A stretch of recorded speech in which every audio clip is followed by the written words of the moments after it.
Hello aspirants, welcome to Insights IAS, daily current affairs for your UPSC exam preparation. In today's session, we are going to look at 5 important topics for our exam.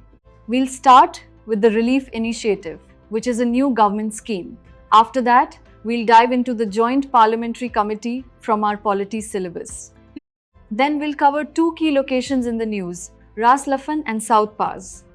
Following that, we have a topic from Science and Technology, the floating LiDAR Buoy system, and we'll wrap up by discussing the UN Commission on the Status of Women. We have also included a short quiz at the end of each topic. Please do attend it. Make sure to attempt each question as it appears. This will help you revise and retain the key facts from today's session more effectively. Let us begin with the first topic. So, our first topic is the Relief Initiative. Now, why are we discussing this? Well, it's in the news because the Centre has just given its approval to this new scheme. Its whole purpose is to provide some much-needed support to our Indian exporters who've been hit by the recent maritime disruptions happening in West Asia. So, what exactly is this initiative? The full form itself gives us a big clue: resilience and logistics intervention for export facilitation. Basically, you should think of it as a very targeted, short-term support package. It's a time-bound intervention, which means it's only for a specific period, designed to give financial help and reduce the risk for our exporters who are dealing with challenges like logistical delays and rising costs due to the ongoing geopolitical situation. Importantly, this scheme operates under the Export Promotion Mission framework. Alright, now this is very important from a prelims point of view. Let's make a note of these key administrative details. First, the scheme was approved in March 2026 under the Export Promotion Mission framework. The nodal ministry, this is a key fact, is the Ministry of Commerce and Industry. And the implementing agency is the Export Credit Guarantee Corporation of India, or ECGC Limited. The aims are quite clear: to lessen the logistics and financial risks faced by exporters, make sure our exports don't stop amid geopolitical disruptions, protect our MSME exporters and employment in export sectors, and generally strengthen India's trade resilience and competitiveness. Now let's get into the specifics, the key features of this scheme. One of the main highlights is the enhanced risk coverage. It's providing up to 100% coverage for consignments that were already insured during that period of disruption. For future shipments, the coverage is also very high, at 95%. And there's a really important provision here for our MSMEs. They can get up to 50% back on their increased freight and insurance costs, with a maximum cap of Rs 50 lakh per exporter. And notice the time period of coverage. The scheme looks back at shipments from February to March 2026 and also looks ahead to future shipments until June 2026. To keep everything transparent, the whole process is monitored in real time using a dashboard-based tracking system for claims, fund utilization, and logistics conditions. So, what's the big picture here? Well, the significance of this scheme is that it's a strategic move to make our entire trade sector more resilient to global shocks. It gives our exporters, especially the smaller ones, the confidence they need to keep their businesses running in a difficult global environment. It's really a crucial lifeline for our MSMEs, who are often the most affected by these kinds of disruptions. So, remember aspirants, Relief is a targeted scheme by the Ministry of Commerce and Industry implemented through ECGC Limited. It's all about providing timely financial and risk support to our exporters, with a special focus on MSMEs to help them deal with the recent disruptions in West Asia. This brings us to an important concept from Indian polity. Our next topic is the Joint Parliamentary Committee, or JPC, as you probably know it. Now, the reason it's making news is that the Lok Sabha recently extended the tenure of the JPC that's looking into the One Nation, One Election proposal, and this extension is till the monsoon session 2026. So first things first, what is a JPC? The most important word you have to remember here is ad hoc. And ad hoc simply means it's temporary. You can think of it like a special investigation team that Parliament sets up for a very specific job. It is a powerful ad hoc legislative body comprising members from both houses of Parliament, established to investigate specific issues of public importance or to scrutinize complex pieces of legislation. Once it finishes its work and submits its report to Parliament, the JPC is dissolved. Now, this distinction is a classic prelims question, so let's be absolutely clear about it. The fundamental difference is this: standing committees are permanent bodies of the Parliament. A JPC, on the other hand, is always an ad hoc or temporary body created to investigate a specific, time-bound issue. Okay, let's talk about who's in a JPC. Its size isn't fixed, that's decided by the motion that gets passed in Parliament. But a key feature to remember is the ratio of its members. It's usually 2:1, with double the number of members from the Lok Sabha compared to the Rajya Sabha. And just for some historical context, remember that the structured committee system in India was formally strengthened in the year 1993 to ensure greater executive accountability. So how is a JPC formed? Well, it follows a clear three-step process. First, a motion has to be moved and passed in one house of parliament, typically the Lok Sabha. Second, the other house must also agree to this motion. And once both the Lok Sabha and the Rajya Sabha are on board, the members are then nominated or elected from each respective house to form the committee. So, what does a JPC actually do? Its main job is to conduct a really deep and thorough investigation. It can scrutinize specific bills or financial irregularities, collect evidence, and even summon individuals, experts, or government officials to testify, and can call for confidential documents. It also conducts fact-finding investigations into controversial matters to identify regulatory loopholes. Based on what it finds, it can recommend changes in laws or government policies. And its significance? Well, that really lies in its bipartisan nature. Since it has members from both Treasury and opposition benches, it allows for a balanced scrutiny of controversial issues. It also enables more detailed, technical discussion on bills that might not be possible on the floor of the House due to time constraints. This makes it a very powerful tool for parliamentary oversight and for holding the executive accountable, ensuring that government policies and actions are transparent and legally sound. The key point here is that the JPC is a high-powered, temporary investigative body with members from both houses, formed to examine specific issues of national importance. Our next topic is from the environment section. Okay, let's now look at two very important locations from a mapping perspective: Ras Laffan and South Pars.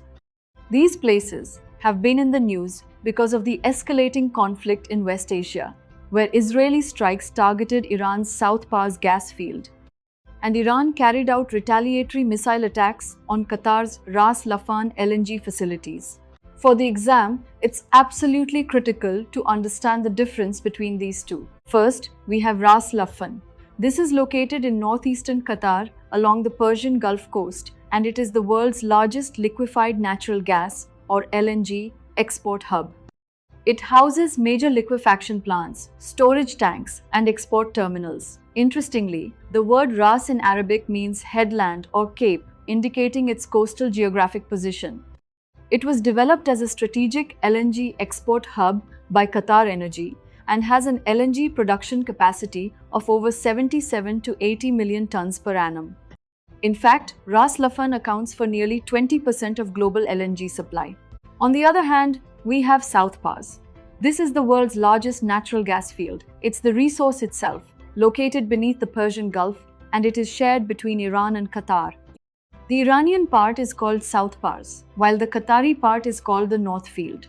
The name Pars is derived from Persia, the ancient name for Iran, and the field consists of multiple offshore platforms and processing units that form the energy backbone for both Qatar's LNG dominance and Iran's gas economy. Now, why is this so critical for India?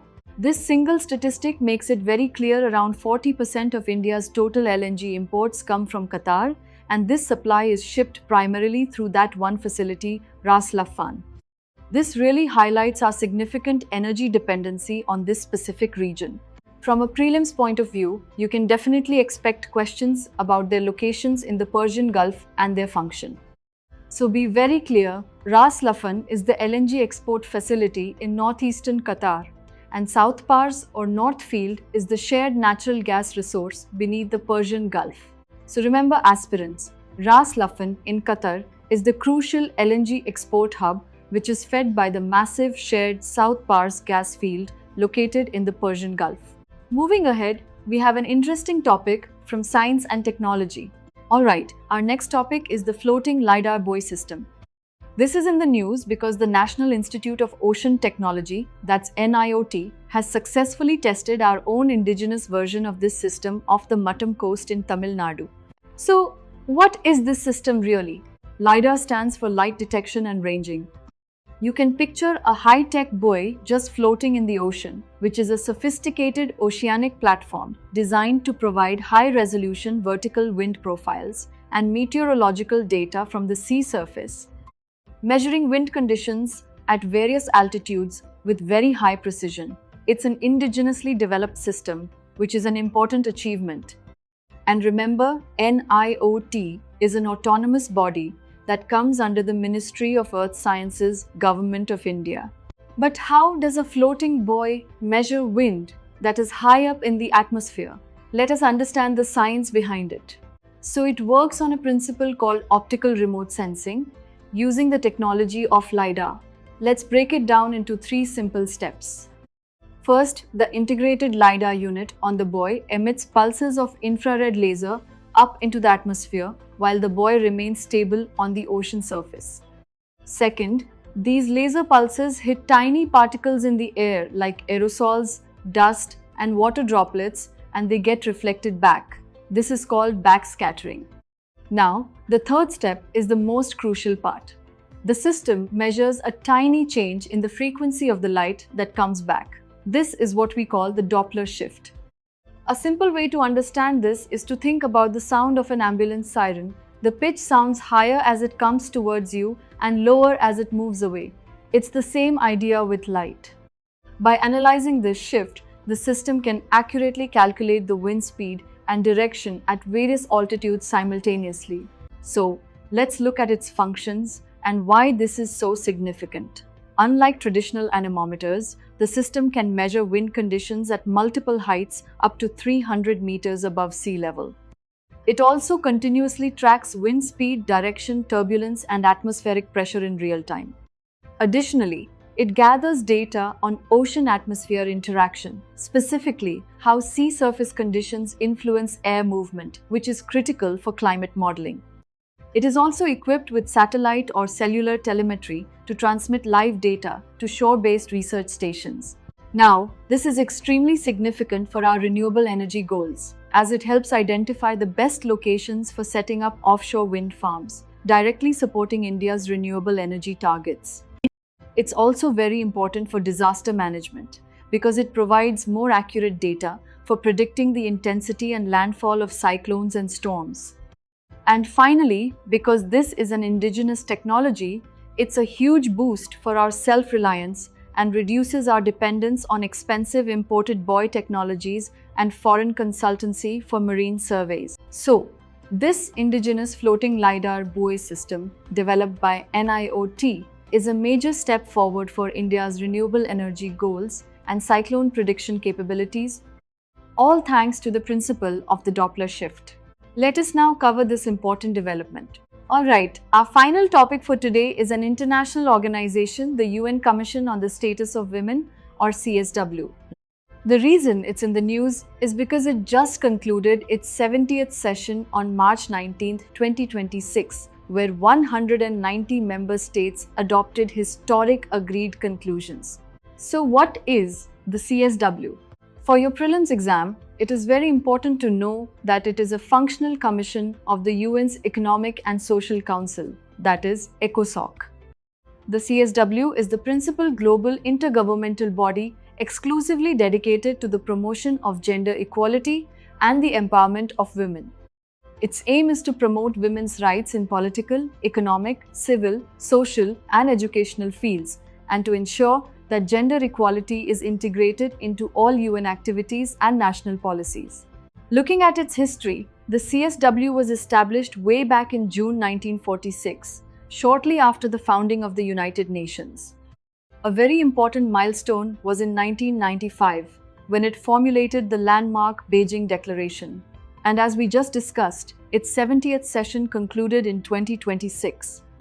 It is also important to note that the CSW plays a key role in monitoring the implementation of international agreements by member states and the progress of the 2030 Agenda for Sustainable Development specifically.